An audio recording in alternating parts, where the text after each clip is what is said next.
ठिकाणी सांगत नाही, परंतु राज्यातले इतर मागासवर्गीय ओबीसी साठी जिल्हानिहाय 72 पैकी 52 वसतिगृह महिनाभरात सुरू होतात। भुजबळ साहेब त्या बैठकीमध्ये होते परवा। आणि प्रति जिल्हा 100 मुली व 100 मुलं असे 7200 10वी नंतर शिक्षण घेणाऱ्या विद्यार्थ्यांना याचा अध्यक्ष महोदय लाभ होणार आहे। राज्यातील ओबीसी प्रवर्गासाठी मोदी आवास योजना, हे काय तेच तुम्हाला सांगतो ना, समानता आवास योजना घरकुल, हे बघा 10 लाख घरं 3 वर्षामध्ये बांधण्याचा निर्णय आपल्या सरकारने घेतलाय ओबीसी प्रवर्गासाठी। राज्यातील उच्च शिक्षण घेणाऱ्या ओबीसी विजयंती आणि एसबीसी विद्यार्थ्यांसाठी ज्ञानज्योती सावित्रीबाई फुले आधार योजना आपण सुरू करण्यात आलेली आहे। योजनेअंतर्गत विद्यार्थ्यांना निवास, भोजन व निर्वाह भत्ता म्हणून वर्षाला विजयराव 38 ते 60 हजार रुपयापर्यंत अर्थसहाय्य दिलं जातं। वसतिगृहामध्ये प्रवेश न मिळणाऱ्या विद्यार्थ्यांसाठी ही योजना आहे। आणि प्रत्येक जिल्ह्यात 600 प्रमाणे 21,600 विद्यार्थ्यांसाठी योजना राबवण्यात येते आहे। त्यासाठी लागणाऱ्या 100 कोटी रुपयांच्या खर्चास देखील शासनाने मान्यता दिली आहे। मुंबई, नवी मुंबई, ठाणे, पुणे, पिंपरी चिंचवड या महानगरात उच्च शिक्षण घेणाऱ्या विद्यार्थ्यांना निवास व भोजन निर्वाह भत्ता म्हणून वर्षाला विजयराव 60 हजार रुपये देण्यात येत आहे। महसुली विभागीय शहरामध्ये क वर्ग महापालिका क्षेत्रात उच्च शिक्षण घेणाऱ्या विद्यार्थ्यांना 51 हजार रुपये, जिल्ह्याच्या ठिकाणच्या शहरात विद्यार्थ्यांना 43 हजार रुपये, तुम्ही समानता म्हणता नाही, तालुक्याच्या ठिकाणी 38 हजार रुपये सारखा आहे। ओबीसी प्रवर्गातील वसतिगृहात प्रवेश न मिळालेल्या विद्यार्थ्यांना भोजन, निवास व इतर शैक्षणिक सुविधा स्वतः उपलब्ध करून घेण्यासाठी नवीन आधार योजना तयार करण्यात येते आहे। अध्यक्ष महोदय, विद्यार्थ्यांचे आधार क्रमांक संलग्न असलेल्या बँक खात्यामध्ये थेट रक्कम वितरित करण्यात येणार आहे।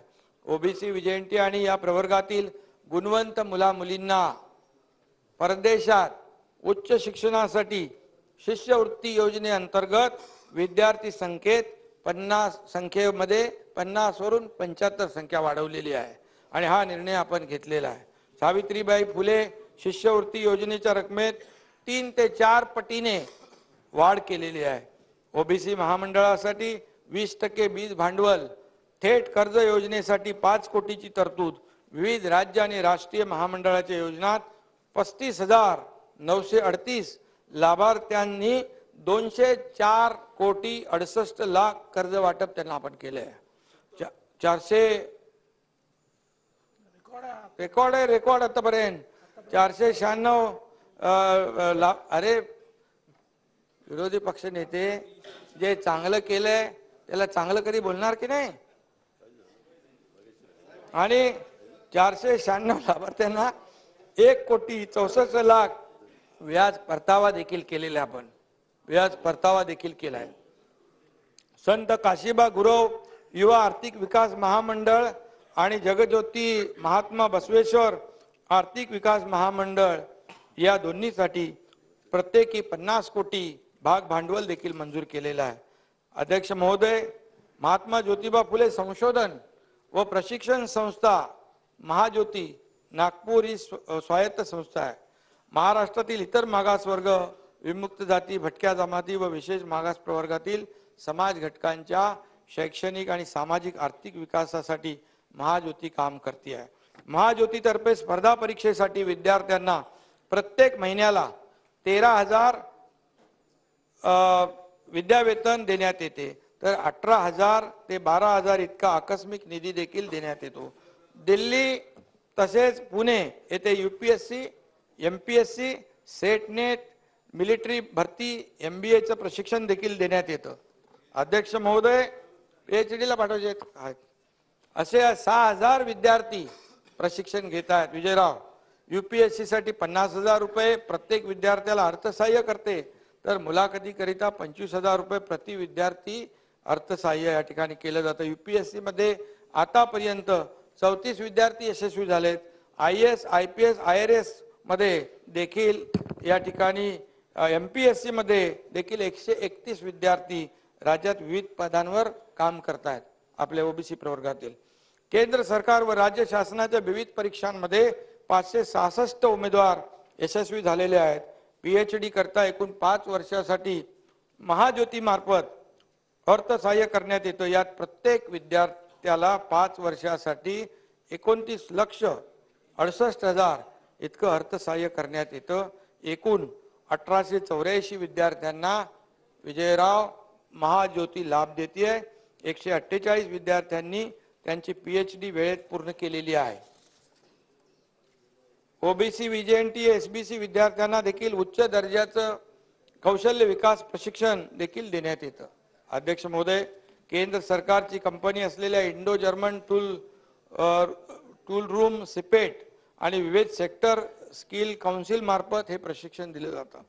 सन 2022-23 मध्ये महाज्योतीने 6,875 उमेदवारांना प्रशिक्षण दिलं. त्यातील 6,235 उमेदवारांना रोजगाराची संधी मिळाली. विजयराव, या वर्षी 19,664 उमेदवारांचं प्रशिक्षण सुरू आहे. आपण मगाशी म्हणालात विद्यार्थ्यांची संख्या. महाज्योतीने छत्रपती संभाजीनगर, पुणे, नाशिक या विभागामध्ये प्रादेशिक कार्यालय सुरू केलेली आहेत. नागपूर येथील देखील महाज्योतीचं मुख्यालय इमारत व सुसज्ज प्रशिक्षण केंद्र उभारण्याकरता देखील मान्यता देण्याची कार्यवाही सुरू आहे. त्याचबरोबर अध्यक्ष महोदय, या ठिकाणी थोडक्यामध्ये मी या धनगर समाजासाठी देखील 140 कोटींची तरतूद केली आहे. सरकारने धनगर समाजाच्या विद्यार्थ्यांना दरवर्षी 5,500 विद्यार्थ्यांना इंग्रजी माध्यमांच्या नामांकित निवासी शाळांमध्ये शिक्षण देण्यात येते आहे. 16,350 विद्यार्थ्यांना आज लाभ मिळतोय आणि धनगर समाजासाठी 10,000 घरकुलं देखील सरकारने बांधण्याचा निर्णय घेतला आहे. 2,888 लाभार्थ्यांना लाभ देखील दिलेला आहे. 25,000 घरकुल नव्याने आपण बांधण्याचा निर्णय घेतलेला आहे. धनगर समाजातील मॅट्रिकोत्तर शिक्षण घेणाऱ्या गुणवत्ताधारक विद्यार्थ्यांसाठी नवी मुंबई, पुणे, छत्रपती संभाजीनगर, नाशिक, नागपूर व अमरावती या महसूल विभागाच्या मुख्यालयांच्या ठिकाणी प्रत्येकी 100 विद्यार्थी, 100 विद्यार्थिनी क्षमतेचे प्रत्येकी 6 वसतिगृह बांधण्याचा निर्णय घेतला आहे. नाशिकच्या वसतिगृहासाठी रुपये 43 कोटी 52 लाख किमतीस देखील मान्यता दिलेली आहे. शासकीय वसतिगृहांमध्ये प्रवेश न मिळालेल्या धनगर समाजातील विद्यार्थ्यांसाठी स्वयं योजना आपण सुरू केली आहे. विद्यार्थ्यांना यासाठी भरीव अर्थसहाय्य देखील दिलं जात आहे. धनगर समाजासाठी न्यूक्लियस बजेट योजना आपण राबवत आहोत. यंदासाठी 10 कोटी निधीची तरतूद देखील केलेली आहे. केंद्र शासनाच्या स्टँड अप इंडिया योजनेअंतर्गत धनगर समाजातील नवउद्योजक महिलांच्या 15% कर्जाची रक्कम शासन भरत आहे आणि म्हणून धनगर समाजासाठी कृषी व पदुम विभागाच्या विविध योजनांचा देखील त्यांना लाभ देण्यात येतोय. स्पर्धा परीक्षेला बसण्यासाठी परीक्षा शुल्कात आर्थिक सवलत देण्याची योजना देखील राबवण्यात येते आहे. 11 कोटी 9 लाख तरतूद पुरवणी मागणीद्वारे देखील पुरवणी मागण्यात आपण केलेली आहे. धनगर समाजाच्या उन्नतीकरिता राबविण्यात येणाऱ्या योजनांचे संनियंत्रण करण्यासाठी एक शक्ती प्रदत्त समिती देखील स्थापन आपण केलेली आहे. अध्यक्ष महोदय, आणि परवा झालेल्या बैठकीमध्ये सगळे लोक आले होते. त्यांच्या देखील काही मागण्या होत्या. त्यामध्ये देखील शेळी मेंढी जे आहे त्यांचा होणारा मृत्यू, त्यांना चराईसाठी येणाऱ्या अडचणी त्या देखील आपण दूर केल्यात आणि शेळ्या मेंढ्यांसाठी देखील सरकारने विम्याचं कवच जाहीर केलेलं आहे. हे देखील एक आपण नवीन निर्णय या ठिकाणी घेतला आहे.